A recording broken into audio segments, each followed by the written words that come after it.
ಕತೆ 2. ಸಮುದ್ರದ ಮೀನು ಸಮುದ್ರವನ್ನೇ ಹುಡುಕಿದ್ದು ಏಕೆ? ಒಂದು ದೊಡ್ಡ ಸಾಗರದಲ್ಲಿ ಒಂದು ಮೀನಿತ್ತು.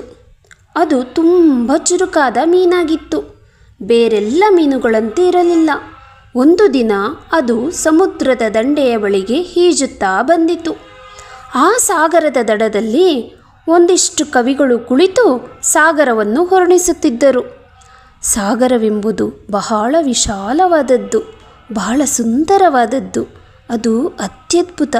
ಬದುಕಿನಲ್ಲಿ ಒಮ್ಮೆಯಾದರೂ ಅದರೊಳಗೆ ಇಳಿದು ನೋಡಿ ಆನಂದ ಪಡಬೇಕು ಎಂದು ಅವರು ಕಾವ್ಯ ರಚಿಸಿ ಹಾಡುತ್ತಿದ್ದರು.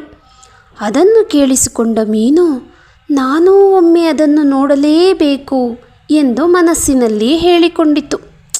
ಪಾಪ, ಅದಕ್ಕೆ ತಾನಿರುವುದು ಸಾಗರದಲ್ಲೇ ಎಂಬುದು ಗೊತ್ತೇ ಇರಲಿಲ್ಲ. ಆ ಬಳಿಕ ಮೀನು ಸಾಗರದ ಹುಡುಕಾಟಕ್ಕೆ ಹೊರಟಿತು. ಸಾಗರದಲ್ಲೆಲ್ಲ ಹುಡುಕಾಡಿತು. ಸಿಕ್ಕವರ ಬಳಿ ಸಾಗರ ಎಲ್ಲಿದೆ ಎಂದು ಕೇಳಿತು. ಅವರೆಲ್ಲರೂ, ನಾವು ಹುಡುಕುತ್ತಿದ್ದೇವೆ, ಎಷ್ಟು ಹುಡುಕಿದರೂ ಯಾರಿಗೂ ಸಿಗುತ್ತಿಲ್ಲ. ಕವಿಗಳು ಕೇವಲ ಕಲ್ಪನೆಯಲ್ಲಿ ಹೇಳಿರಬಹುದೆಂದು ಸುಮ್ಮನಾಗಿದ್ದೇವೆ ಎಂದು ಹೇಳಿದರು. ಆದರೆ ಅಷ್ಟೊಂದು ಅದ್ಭುತವಾದ ಸಾಗರವನ್ನು ಕಣ್ಣಲ್ಲಿ ನೋಡದೆ ಹೋದರೆ ಜೀವನ ಸಾರ್ಥಕವಾಗುವುದಿಲ್ಲ. ಸಾಗರದಂತಹ ಅದ್ಭುತ, ವಿಶಾಲ ಆಗಿರುವ ವಸ್ತುವನ್ನು ನೋಡಲು ಸಾಧ್ಯವಾಗದಿದ್ದರೆ ಮತ್ತು ಅದನ್ನು ಅನುಭವಿಸಲು ಆಗದಿದ್ದರೆ ಜೀವನಕ್ಕೆ ಏನು ಅರ್ಥ ಎಂದು ಆ ಮೀನಿಗೆ ಅನಿಸಿತು. ನೋಡಿ ಮಕ್ಕಳೇ, ಈ ಕಥೆಯನ್ನು ಕೇಳುತ್ತಾ ಹಾಗೆ ಯೋಚನೆ ಮಾಡಿ. ನಾವು 100 ವರ್ಷ ಬದುಕಿದರೂ ನಮಗೆ ನಮ್ಮ ಜೀವನ ಎಂಬ ಸಾಗರ ಅರ್ಥವೇ ಆಗುವುದಿಲ್ಲ. ಒಮ್ಮೊಮ್ಮೆ ಈ ಪ್ರಪಂಚ, ಈ ಭೂಮಂಡಲ ಇದೆಲ್ಲವನ್ನು ನೋಡಿ ಅಬ್ಬಬ್ಬಾ ಈ ಥರ ಇದೆಯಾ ಅಂದ್ಕೊಳ್ತೀವಿ.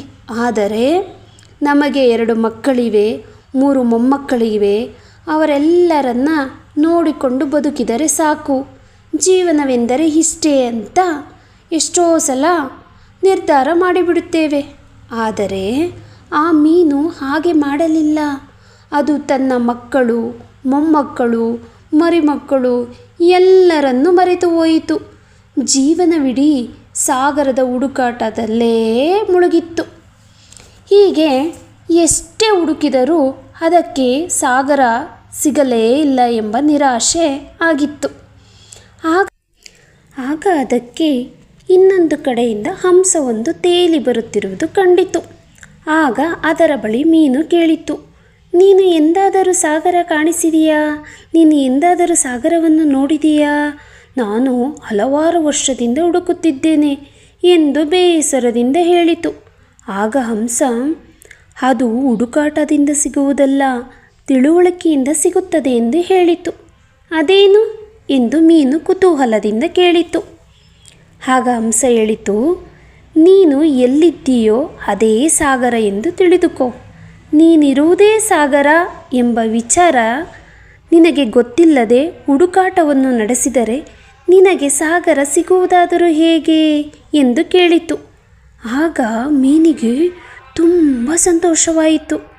ನೋಡಿ ಮಕ್ಕಳೇ, ಈ ಒಂದು ಸಂಗತಿಯನ್ನು ನಾವೆಲ್ಲರೂ ತಿಳಿದುಕೊಳ್ಳಬೇಕು. ಹುಡುಕಾಡುವುದಕ್ಕೂ ತಿಳಿದುಕೊಳ್ಳುವುದಕ್ಕೂ ಬಹಳ ವ್ಯತ್ಯಾಸವಿದೆ. ನಮ್ಮ ಸಮೀಪದಲ್ಲೇ ಇರುವ ವಸ್ತುವನ್ನು ನಾವು ಹೇಗೆ ಹುಡುಕಾಡುವುದು? ಆದರೆ ಎಲ್ಲ ಕಡೆ ಇರುವ ವಸ್ತುವನ್ನು ನಾವು ಹೇಗೆ ಹುಡುಕುವುದು? ಅದನ್ನು ತಿಳಿದುಕೊಳ್ಳಬೇಕಷ್ಟೆ.